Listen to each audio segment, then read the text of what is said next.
Hello, ladies and gentlemen. Welcome back to Break at the Apex, the podcast. First order, first of all, Graham, apologies for missing it last week. But first of all, happy birthday to you that has just passed. And also to BT, whose birthday is today, hence why he's not here.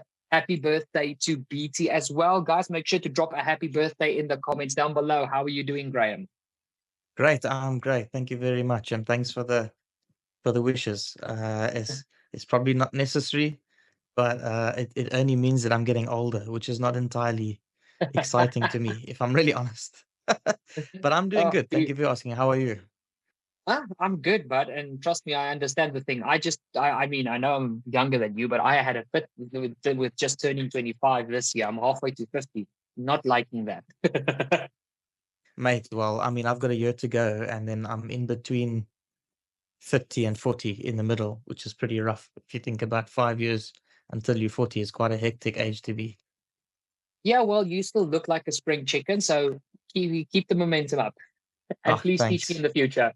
I'll take it. I'll take it. Thank you very much. Okay, okay, but to all the viewers, you guys are not here to listen to birthday wishes. You are here to talk F Formula One with us. Now let's get into the main thing. And again, we're going to start off with this because it's not the biggest topic, but they are busy playing a very big dark horse role currently, especially in regards to the Constructors' Championship. And I need to give a round of applause to the smooth operator, Carlos Sainz. Sainz had everyone's number this weekend, and he was the master of control. He outperformed Leclerc throughout practice. He outperformed him in qualifying, and he kept Charles behind in the race. And even Lando at the end, he just managed the gap very, very well. Graham, your opinion, Sainz? I mean, me and BT said it at the beginning of the season when we obviously got the Hamilton news. Science is building such a wonderful resume. And I saw so many videos of appreciate this win because it might be his last. Disagree with that so much. Science is now in the peak of his career and he is really starting to show what he's all about. And I mean, what's your opinion? Yeah, I mean, to be honest with you, I kind of called it, I guess, in a way, but I call let me put it this way. I called it, but I was also very unsure of it. I was when we Mm, spoke about in the week, we spoke about our predictions, and I was like, I really don't know where to go with this, but I'm gonna back science just because. And so I didn't call it out of confidence. I just called it out of just because. But I'm mm, glad I got it right. I think science has been quicker than Leclerc in the last two races over the course of the weekend. Leclerc got quite lucky in Austria in Austin. When I say got lucky, he got lucky at the start where he was able to slip through and pull a bit of an yes. advantage. But Science had the better of him for most of that weekend. Uh, I think Science. I'm not sure what it was. I'm not sure if Science went through a bit of a dip during the year or what it was. Maybe he had that bit of stress of signing for a new team, what to expect, and he took a bit of a dip. But he's definitely come out of the break flying, and he's determined. I mean, I remember before the Austria Mm, race, before the Austin race, he said that he's definitely looking to win a few more. He's definitely looking to try and get some wins and end off in a big way before he leaves. And yeah, he's doing just that. So I mean, that move on Max, it was oh, incredible. move And of that was move of the yeah, weekend, in my opinion, by a yeah, country mile. for sure. And I mean, look, we'll probably talk about Max just now, and I will get into the move just now as to if it was really incredible or not. But it certainly looked incredible, and I just feel like that is Science showing his grit. And I think Science is aggressive. I think he can be really aggressive, and if he can drive like that constantly, listen. If Williams don't give him a good car, I don't see Science being in a midfield car for too long. I mean, Oh no. if you consider how he's doing now, the next big team looking for a big boy, he's going to be one of the first people they go knocking for Oh, because absolutely. he's certainly hot property at the moment. So, yeah, I mean, look, at the end of the day, I'm very happy. I mean, you and I both are Science fans. I mean, Mm. between the three of us on the podcast here, you and I quite like a bit of Science. So, yeah, I'm very happy. It's not that I dislike Leclerc, but I am a bit of a Science fan. So to me, I'm really happy with what he's doing, and yeah, can't say much more than that. I Yeah, hope I he mean, wins more, myself. to be honest. No, I actually really hope he wins at least one more before he says goodbye to Ferrari, which I don't think is going to be like the last time he is in a red car, in my honest opinion. But to go over to the other side of the Ferrari garage, and there's only one thing that I want to mention about Charles, because he also, with all due respect, had a fantastic weekend. He wasn't like Sainz wasn't destroying him; he just wasn't on Sainz's pace. There was a slight difference. Hmm. But how on God's great earth did Leclerc catch that Ferrari coming out of the final corner with Lando behind him? There's a handful of drivers who I would say would be able to catch that slide. And he went onto the dusty part of the track and just kept going. That was nothing short of incredible car control from Charles. And honestly, he should have DNF'd and he didn't. He still brought home so much points for Ferrari and they outscored all their rivals again. When I was watching that, my heart literally jumped. Mm. Like I was sitting on the couch and I literally, like, my whole body just went, Mm-hmm. because I thought he was about to absolutely bottle that car like proper. But then I was also thinking about Lando, and I was just thinking, like, considering what Max went through during that race, it would have been so weird if Lando ended up crashing out and then Max anyways got those points. Like, Mm. it just would have made that storyline like very, like, wow. I mean, how unlucky is Lando? Do you know what I mean? Yeah, And absolutely. When Charles did that, I thought to myself, dude, well done on catching the car, but you better get back onto this track properly. Don't Mm. smash Lando. Just do not hit Lando, please. Like, it would be mad. Um, but yeah, I think it's amazing, and to me, it speaks about the talent that we have in Formula One at the moment. And I personally think our future is absolutely well looked after. I mean, we talk about how many drivers aren't in F1 that are really, Oh, really yes. worthy. We've got good futures. We've got a good future in our hands, and if they can just get the cars to be a little bit better in terms of, every time they change the regulations, the cars end up getting further apart. But if they can just get it right to have seasons like this, or perhaps even next year, every year, with the talent that we've got coming, oh my goodness, it's going to be intense. I do want to go back to science quickly for a second, and I just want to No point out as problem. well. I just want to point out that, his hero is Mr. Burn Bridges, Fernando Alonso, and I think I think science has definitely learned from him in terms of, let me not burn my bridges, in that sense Mm. that he's really keeping. I mean, he's doing everything in that Ferrari. Like, he can easily just do a. I mean, look at Hamilton right now. Okay, he had a pretty solid weekend now, right? But if you look at Hamilton, he's definitely not completely there this year. Do you know what I mean? Absolutely. Science could easily just say, I'm not really keen. I mean, the team's just, for no reason at all, the team has just let go of him. I mean, let's be honest. If it weren't for Lewis Hamilton, the team was never letting him go for nothing, Oh no, right? absolutely.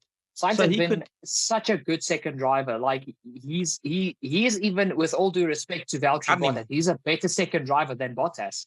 I don't even think he's been a second driver. I mean, this year, not in the previous years, but this year he has played a bit more of a support role at times. Mm. But I mean, he could easily just turn around and say, "To hell with you guys, you got rid of me," for nothing. Mm. But he's sticking it in there. He's pushing for wins. He's motivated, right? And I think that's clever. Because let's be honest, you just Yes. said it yourself. Lewis is not going to be there for long. Mm. Lewis is going to go there. He's going to help them build a sick car, and then they're going to say, "Okay, Lewis, it's time to retire." And then who they're going to go knocking for? Science again, because Science showed them, He's loyal. yeah, loyalty, and he's good, and he can take a fight to Leclerc. He won't just let Leclerc like run over. He'll take the fight to Leclerc, Yes. and there he's back in Ferrari, and there he has a car built by Hamilton, trying to win championships. I'm not saying that Hamilton's the best at building cars. I don't particularly think that Lewis has ever really built a car, in my honest opinion. Um, but You never know. I mean, he's got a lot of experience to do so. So who knows? But yeah, going back to Leclerc, a phenomenal catch. And really not a bad weekend for him as well. It's just a pity at the end Mm. there. Lando just found something in that car that I don't think he could even describe. Now, I've actually got a good point about Lando, which we'll get to when we obviously incorporate Verstappen as well. I just want to end off the Ferrari conversation quick. And I know you're going to disagree with me here. We spoke on the group about how many disagreements we're going to have tonight. So let's get into it. Now, one thing that I feel you can't disagree on. Look, I will agree that late race pace, Lando had the edge on the Ferraris, but for the race weekend and the race itself, overall percentage wise, the Ferrari is the car to beat now. And I will stick my neck out, and you guys can tease me till I grow purple in the face, you and BT. But I am saying right now, Ferrari are winning this constructors championship with their current form, their pace, and how quick Sainz and Leclerc both are every week. It's as if they took what they saw from Lando and Oscar, duplicated it, and improved on it because they're both at the front every single Mm. weekend. I So mean, I think Ferrari are winning this. I really think yeah, Ferrari are winning this. out of all the things to be honest, it's not a lot of things that I said I was going to disagree with you. I think it was only two or three things. This isn't really one of them. I kind of, I'm in two minds about it, right? I kind of agree with you, but I kind of don't. So here's where I don't agree with you. I don't agree with you because there's still a 40-point swing and something like that. And, you know, Piastri is still there. He's still, I mean, he didn't have the worst weekend. He had a terrible qualifying, but he still ended up what, eighth, something like that. He's still got Yeah. points. Norris is still there, and you can expect that Piastri will probably be back in a normal position and fighting from next week on. So I just think that the they need to take a lot off of McLaren to be able to do it. It's not going to be an easy task. Oh But no, where I absolutely agree, not. but where I agree with you is I was talking about this on one of my other F1 groups. Nobody's talking about Charles Leclerc, but Max and Lando coming together just once, Charles in the fight. Oh, absolutely. Because Charles is closer to Lando than Lando is To to Max. Max. So one DNF and Charles is in the fight, because that would be a 25-point swing if he could win the race in favor Mm. of him over Max and Lando. So that brings the gap down quite a lot for him. And at the rate that Max and Lando are going, I wouldn't be surprised if they do crash one or two times until the end of the year. So they need to be careful, the two of them. They need to be careful because Charles is there. Look, it's very unlikely. It's very unlikely that Charles is going to win the championship. But we've seen some crazy things in Formula One, We um, have. and it's very possible. So I think in a way, I agree with you. Anything is possible. Anything can happen. And with the way Max and Lando are going at the moment, any DNF for those two and Ferrari's right up there. But in terms of reliability, these days reliability is not a massive thing. So you can imagine if there's no crashes, I can't really see Ferrari pulling that many points on McLaren week after week, considering that there is also track specific things, like for example, Brazil is coming now. It's a slightly different track. I think that McLaren will probably be pretty good around there. Max is Max. I don't care. I don't think it matters to him if his car is good or not. He's Max. He will Mm. be good around Brazil regardless. Um, and if not, he'll probably just run Lando off the road. Just saying. Yeah. But yeah, I agree with you, but I disagree with you in the same breath because it's like it's definitely possible, but it's very unlikely. Is kind of like where I'm going with that. No, no, no. I completely hear you out. Look, I'm going to be honest with you. When it comes to the drivers' championship, like Charles, with all due respect, needs a miracle. He needs a Max and Lando at least one crash, and he needs to pick up the win for that race. Constructors wise, after this weekend, the gap between McLaren and Ferrari are only 29 points. Yeah. And considering we've got two sprint weekends left and four Grand Prix in total, And if Oscar Piastri has one more, or even Lando, you never know what happens. Like we said, if one recently has been so unpredictable, if one of the McLarens has an off weekend, we're not talking about Red Bull because Perez, but if McLaren with one of their drivers has an off weekend, or one of them keeps picking up a P8 or a P7, and Ferrari are locking out podiums, that's going to come down very quickly. So Brew, hence why I'm not putting my brew. heart on the drivers, because I really think it's highly unlikely, even though it is possible. But for me, the constructors is the thing that I think Ferrari are aiming at, which is why I also don't Yeah. think there's team orders right now. They want the big haul of points to try and win the constructors. Yeah, but it will be crazy for both McLaren and Ferrari. To win a constructors is going to be mental, because both of them Yes. haven't won it in absolute ages. So it's Mm. going to be a special way. It's going to be a special fight for them either way, and that's why, you know, I sent that photo of Zach with Ferrari, and Yes. I love that photo, man. I love that photo because that just like it just shows you that F1 doesn't have to be toxic between competitors. These are the two teams that are. Let's be honest, dude. Red Bull is not going to win. Like they're not Oh no. in it. No, they're not. So these are the two teams that are fighting for the championship, and you have them being playful with each other. Now, I don't want to get too into Zach. I the guy makes me want to cry. Like as somebody who supports McLaren and Red Bull, Zach kind of makes me not want to support McLaren because he just says dumb Mm. things, and he really Yes, he does does. irritate me. Like I know Horner can cry, and I know Toto can cry, and I get it. They all do it, but Zach takes the cake, mate. Like he literally, I mean, Agreed. you get knocked down, and he will keep on drilling. Do you know what I mean? Like Mm. he's just a bit too much, right? But I sent that photo because for me, it's like, can't Zach just be like that all the time? His main competitor is Ferrari, and he was taking photos with them, and then Sainz was taking photos with McLaren. And it's just a beautiful thing to see when those two teams are Mm. actually. I mean, listen, you'll never see Toto and Christian doing that with each other. Like, Oh no, absolutely not. so to me, that's just a beautiful sight to see stuff like that, and I think for both of these teams, it's I mean, let's be honest, in the history of Formula One, it's probably one of the biggest rivalries, right? McLaren versus Mm. Ferrari. You know, Oh no, so yes. I think it's definitely quite a special thing for both of them. So look, I'm keen. I'm keen for the fight, and it's on. The championship's on. Let's put it that way. Um, Mm. but it's definitely going to take a lot for Ferrari to win the whole thing. In terms of the constructors, brew.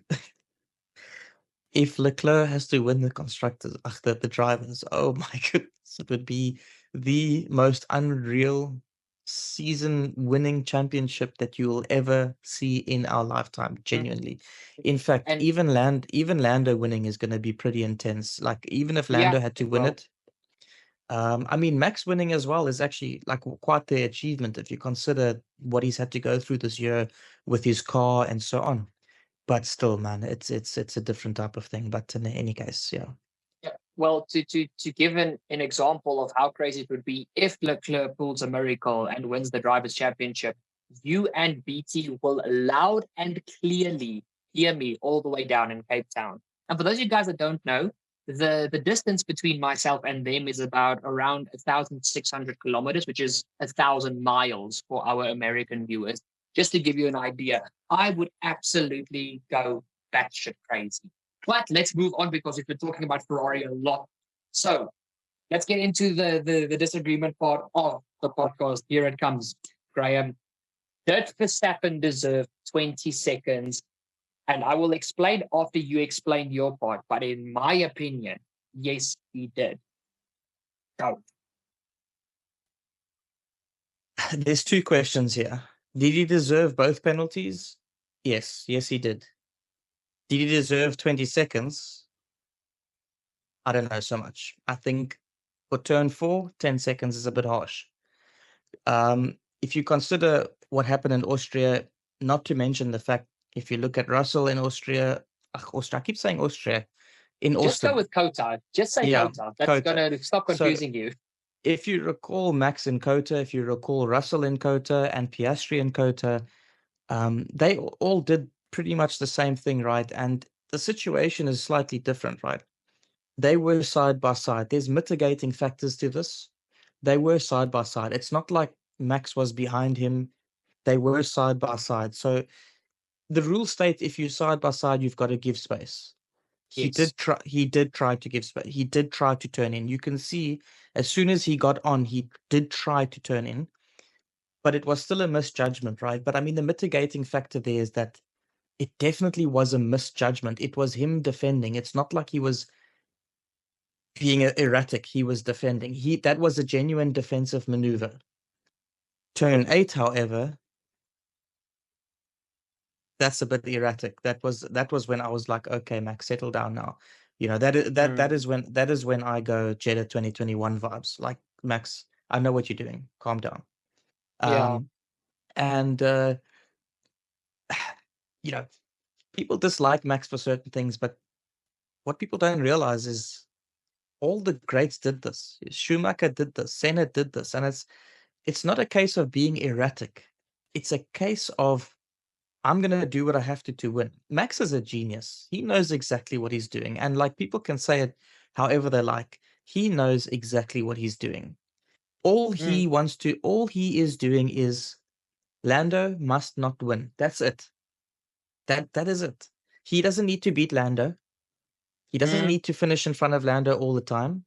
He just needs to make sure that Lando does not win. Because if Lando wins, Max has to come second to secure even a 7-point drop. Yes. So at the end of the day, it's a case of like to Max, Lando cannot win. So Max is going to do anything possible to make sure that Lando does not get to the front of the field because then he runs away. Mm. And that's what he did. He achieved that very thing. So, you know, Zach says, you know, Max is the reason why Lando didn't win. Well, of course he is. Yeah. Because they're in a championship fight. What do you expect Max to do? Do you expect Max to just let him go? I mean, of course, Max is going to stop him. I mean, Max did this with Hamilton and it worked. He got his penalties he deserved. It worked. What worked is two things that what worked. One, Hamilton didn't win. In this race, Lando didn't win. That's number one. Mm. The second thing that worked is let's see what happens when the points are closer and Max needs to dive bomb to win a race. Who's going to move out of the way? Lando Norris. Why? Because so did Lewis Hamilton move completely out the way. Because they know either I move out the way or we both finished and I lose the title. Mm. So either way, give myself a chance to take him at the next turn. I have to just let him go because if we crash, he'll win anyways. So Max is extremely like this guy is a genius. I think too many people underestimate him, and they you talk about him being erratic. He is erratic at times like this, but it's not for the sake of being erratic. It's for the sake of I'm going to win this championship. And you can't really mock the guy for that because all the greats are like that. They all did this. They all do this. And that's what makes him so good. So, did he deserve 20 seconds? I don't think so. Did he deserve both penalties? Yes, he did. He definitely did. I would have said that turn 4 was more 5 seconds, turn 8, maybe 10 seconds. But again, 15 seconds and 20 seconds is really not the major difference at that point of the race. It's Mm. not like it was Yeah. going to make the major difference. Yeah, I mean, he finished 11 seconds behind Russell, so that 5 seconds wouldn't have made a difference. But I Yeah. get where you're coming at, and actually, I thought this was going to be a much larger disagreement, but I do agree with you mostly. The thing for me is, and this is my personal preference, so people are allowed to disagree with me, but this is how I believe racing should be. I understand. You can name all of them. You can even name my hero, Alonso, Schumacher, Senna, Villeneuve. All of these drivers had a stage in their career where they had to, for a lack of better words, get a bit dirty to defend a title. And I understand that. Hmm. The thing for me is, look, like I've stated many times, I don't just watch Formula One. I take in as much motorsport as humanly possible because it's my passion and I love anything on 4 or 2 wheels that goes fast and there's talented people in control of them. I adore it. For sure. The thing for me is like last weekend with Kota was the season finale of the DTM championship, formerly known as the German Touring Car Championship. And there was also a three-way title battle in the final race, and there was never a case of a driver forcing another driver off the track. Yes, they were running on the limit, but when Max does certain things, and again, it all started to show back in 2021 against Hamilton. For me, there's a line where it's not just erratic, it's dangerous. And then because it's literally borderline unfair. Lando knows, and Max knows this as well. Me and Lando make contact, so what if I'm not getting points? I'm miles ahead. He needs the points. I don't. Max doesn't care about Ferrari. He's made that brutally clear.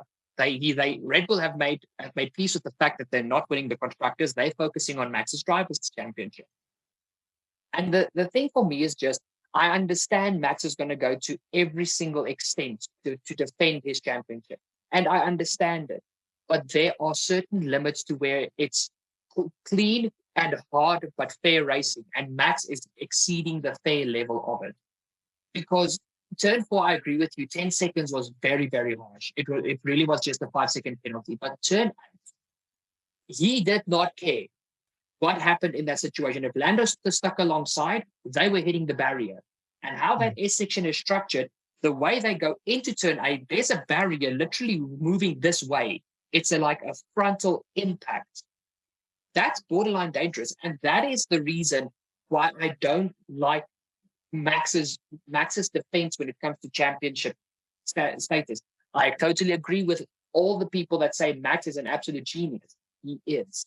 But when it gets to the point where you're starting to endanger your fellow competitors and you're starting to take away the absolute spectacle, which is Formula One, because I feel that this takes away from it, then it starts to get to a point where it's not enjoyable to watch. I mean, I watched the international commentators, and Crofty said that is.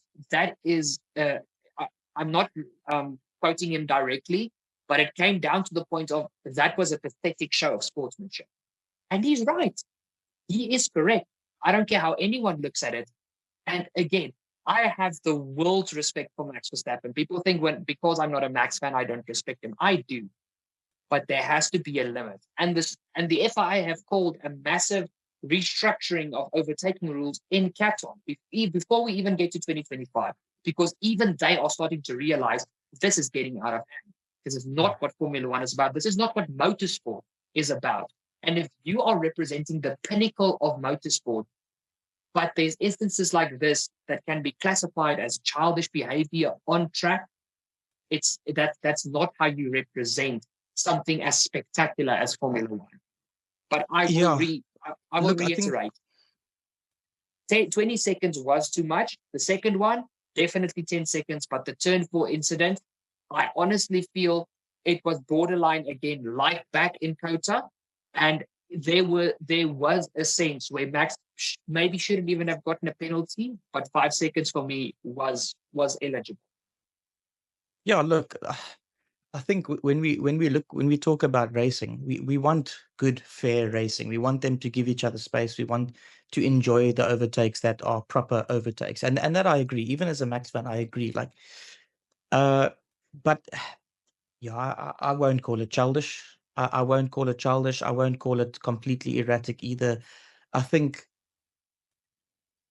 when a championship's on the line, it to me, it's kind of like, it makes sense. I mean, when we watch rugby, we see the same thing. When we watch football, we see the same thing.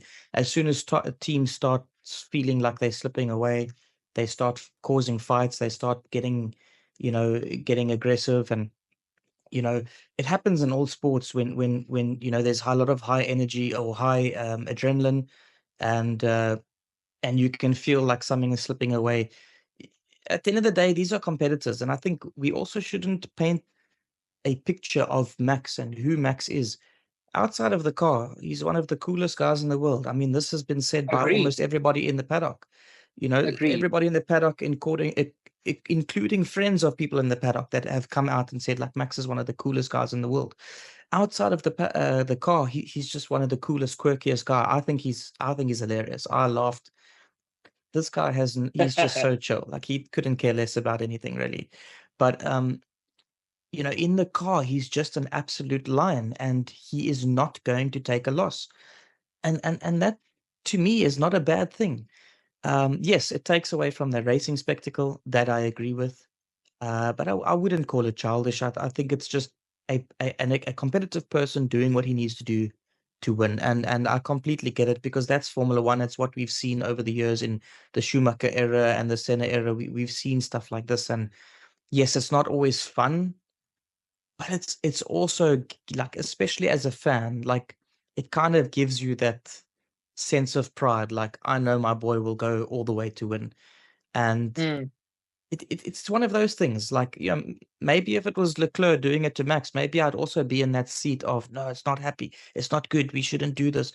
But the reality is, like, as a fan, like, when you're a fan of the driver that's doing it, you kind of get the sense of pride knowing that he will do what it takes to win, and that's what you want. You want him to win. That's what you want. So yeah, to me as a fan, I'm quite happy. But I do think I'd prefer to watch more cleaner racing, but I like hard racing in general. mm. No, Anyways, let's look, yeah. look again. We actually agree upon this a lot more. And again, I use the word childish for a lack of a better word. I feel that Yeah. is also a very blunt and not really properly represented. But I mean, we both understand each other's points, and this is a topic that can go on for hours and hours. So let's move on. Everybody has got our opinions. But what you mentioned about Max, I literally wrote down that Max should practice his stand-up comedy more. His radio messages this weekend were comedy gold. I, after all the incidents and everything, Max on the radio, you can't help but just burst out in laughter for the quirky things that he says. And he, I mean, to reiterate your points about that, Max will do anything. Even after the penalty, he was just like, yeah, okay, I'm just gonna do what I do best and drive. And Didn't he say he, something like that's impressive or something? yeah, he literally said, "Oh, that's impressive." And as he said that, I just, I literally paused the broadcast and I just sat forward and I started bellowing of laughter. I'm just like, this guy just doesn't care. He Yeah, but you he knows see, what he must do. that's exactly my point though. He knows what he's doing, and he achieved it already. At that point, he already achieved what he wanted to achieve, and that was for Lando Mm, not to win. So the reality is like, he doesn't need to care at that point. I mean, just after the race, when they asked him if there's anything else that he would do differently, and he just said, "Well, I'll have a drink next time in the pit stop." I mean, that is comical genius. And the thing is, he's so good at playing that PR game, because he gives them nothing. He literally gives them mm, nothing. And that's to me a pretty solid thing, because he could easily give into the controversy, and then we've got articles, negative articles again, and toxic environments and so on. And they always seem to paint him as a villain when he isn't really. Do you know what I mean? Like, he's just a hard mm. racer. But anyways, yeah, I think he's a comical genius, to be honest. I love him. I think he's just such a fun guy, and I think he's feeling it. I think he knows that there's a big threat here, Mm. when he's racing, but I think he's playing it really cool in front of the cameras. But I mean, if as soon as he starts getting erratic like that, it brings back 2021 vibes. He's feeling the pressure. He's feeling it. No, he is. Uh, He's but definitely. uh, but he's definitely playing it cool in front of the cameras, which I applaud. It's not easy to do that. So, anyways, No, agreed. But let's jump to the other side of the Red Bull garage. no, no, And yes, and dude, we're gonna keep this short and sweet, but I'm very blunt with this. And this was the final straw for Red Bull this weekend. Perez broke Red Bull this weekend. And in my honest opinion, he's out for 2025 and Lawson is in. I don't see Red Bull. I mean, there's already rumors a day after the Mexican Grand Prix where he might not, where people are saying he might not even be in the car by the end of the season anymore. And Red Bull have been patient.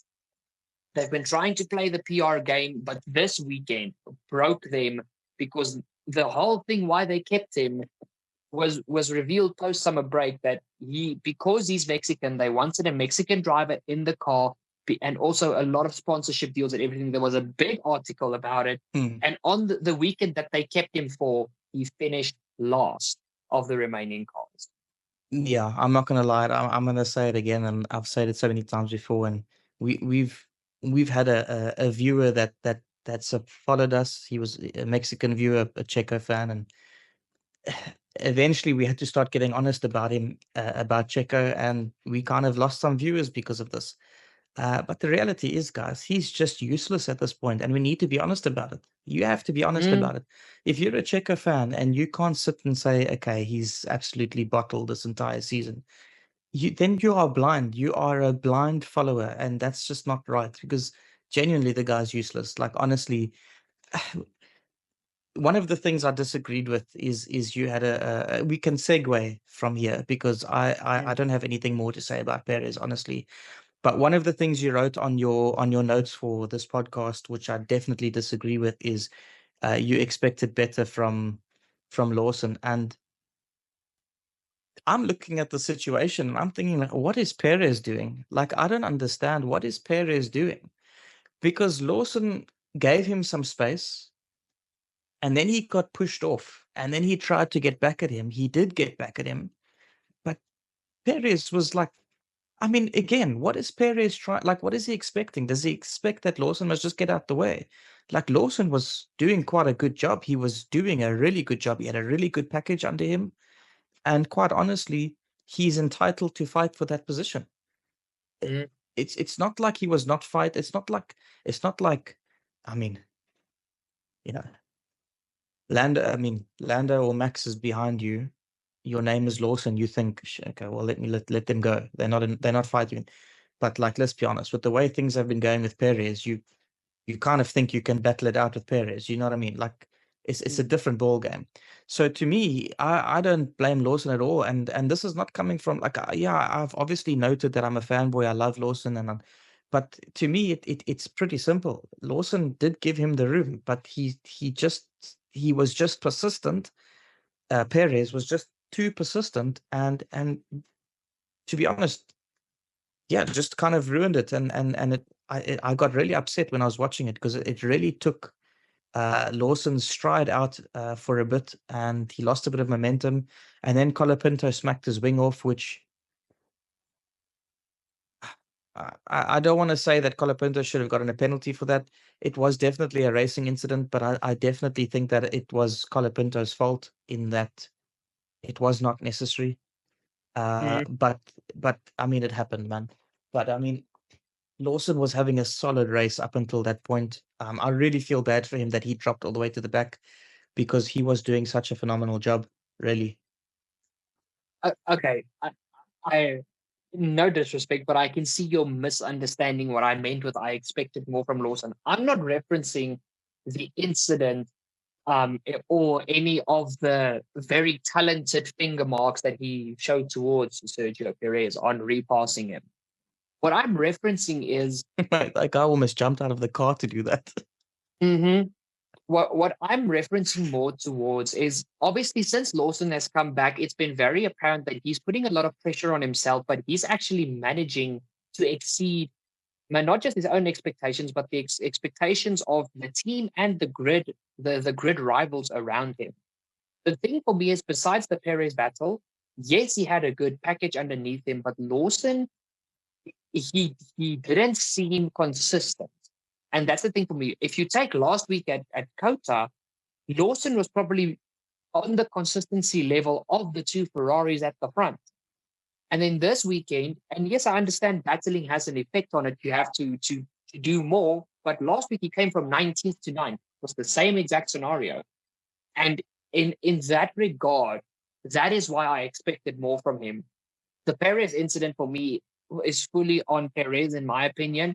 And Mhm. the Colapinto one, I agree with you that it was more Colapinto's fault, but for me that was a full-on racing incident. That was hard racing, and that is how I would expect racing to be instead of what Max would be doing. If there is contact, it's something slight, but you're not yeeting yourself and another driver off track, if you know what I mean. Yeah. The thing for me is just Lawson it's very clear he's gunning for that Red Bull seat. He wants that Red Bull seat more than anything.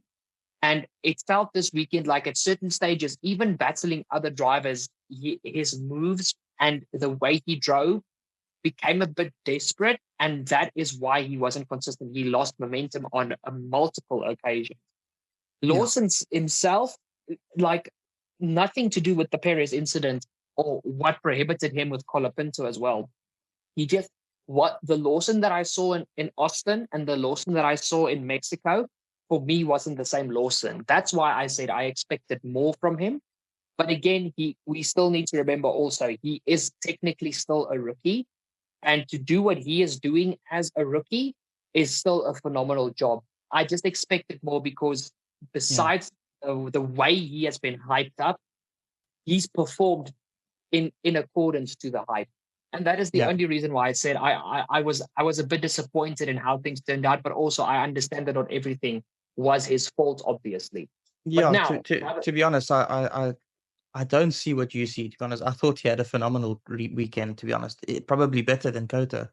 I just think that in many cases he was put into bad situations. I mean, that car is really good in open air. He never got any open air because every time he was pitted, he was put behind a couple cars that he had to try and fight through again. And it makes it difficult, and it takes a lot of your momentum off. Not to mention the couple battles that were a little bit difficult with Perez and Colapinto and stuff. Uh, but I mean, look, we obviously you're entitled to your own opinion. I just think that we also need to remember that strategy comes into play and everything else comes into play. And yeah, I think he did a great job. To be honest, I really do. But anyways, let's move on. so to McLaren. And I wrote here, and it is for me, it is clear because for me, the McLaren didn't have the pace to run with the Ferraris, but Norris got the pace out of the car to actually give them something to worry about. And Norris is awake now, but it's too late. This should have happened 6, 7 races ago. And yes, there was team play, and there's a lot of aspects toward this, and a lot of stuff that influenced this. But Norris has waken up, in my opinion, and I'm not saying he was sleeping or anything, but this ruthlessness has shown up too late in the season.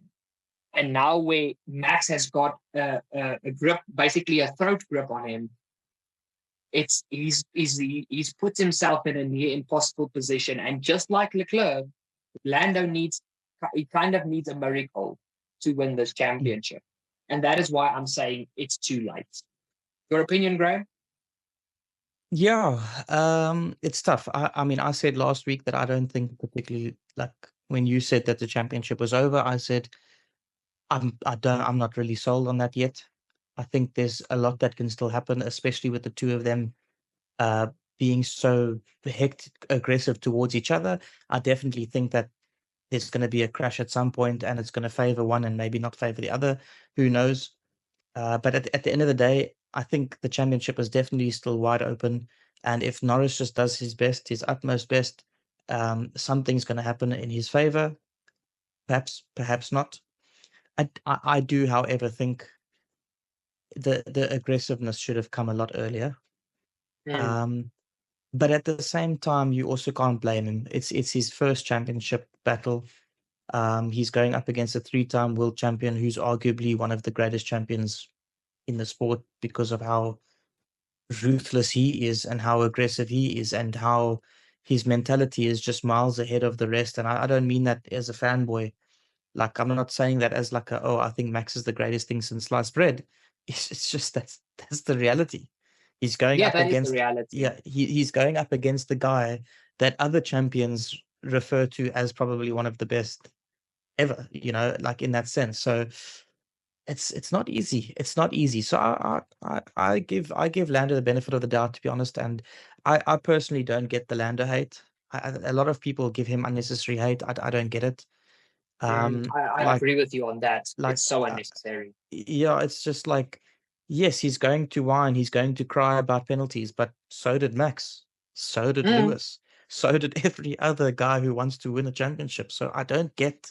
I mean, George Russell is never even fought for a championship, and that guy cries and whines for everything. So it's like I don't get the hate. Like I don't get it. Like, I just don't get it. Like Lando's fighting for a championship, his first time ever. Give the guy a break, honestly. No, I agree with you, Graham. Like honestly, Look, I do give Lando a lot of grace. The fact that it is his first championship and he's going up against the toughest driver currently on the grid to fight a championship with. I I I look. I'm not bashing the guy. Um, I just wish it came a bit sooner. It would have made the championship just that little bit more interesting. So just a quick flashback to Kota. And I'm referencing George's practice in, I think it was sprint qualifying, if I'm not mistaken, or in actual qualifying. I can't exactly remember. And then Lewis's accident in the race itself. Now, those two incidents were identical to one another. And this weekend in Mexico in free practice too, Russell had a carbon copy. And I just want to hear your opinion, Graham. What is wrong with that Mercedes that the rear end in one corner, it's exactly what they want, and in the next, it's an absolute dog. Just your perspective on that, because I honestly am starting to feel for both Russell and Hamilton. They never know what's underneath them because the car does a different thing corner to corner, and Mercedes have actually admitted this. So, what's your opinion on that very inconsistent Mercedes? Some dude is sitting in the room with a voodoo doll car and he's just pulling. There's no other explanation. There just isn't. Okay, Graham, blooper of the weekend, go. Blooper of the weekend is Perez, obviously. I can't get past it. This guy's genuinely just useless and he needs to go. I'm getting more frustrated with him. And I'm not enjoying watching him race anymore. Like, I want to have Red Bull with both cars up in the front. So definitely he's got to go. Yeah, no, completely agree with you on that. If I have to go with my blooper of the weekend, it would honestly be Fernando Alonso. And I know a lot of it was out of his control, but Alonso has got so much bad luck when it comes to a rounded number achievement in racing. He crashed out on his 200th Grand Prix with Ferrari, his 300th with McLaren. The car gave up on him, and now on his 400th, he gets his first retirement of the season with Aston Martin. And there was so much hype around him, and congratulations. It's more a sad moment of the weekend than a blooper. But that for me was the blooper moment of the weekend. And then moment of the weekend, I'm going to go first with this one. The Carlos Sainz move into turn one. It gave me Piastri on Norris vibes back in Monza. He was so far back, and I was just like, no, he's going to wait till the next lap to get a little bit closer. And the next thing, he's just sending it up the inside, staying within track limits, leaving Max enough room still to try and defend. An absolutely gorgeous move. And so that's all I wanted to say. Graham, your moment of the weekend.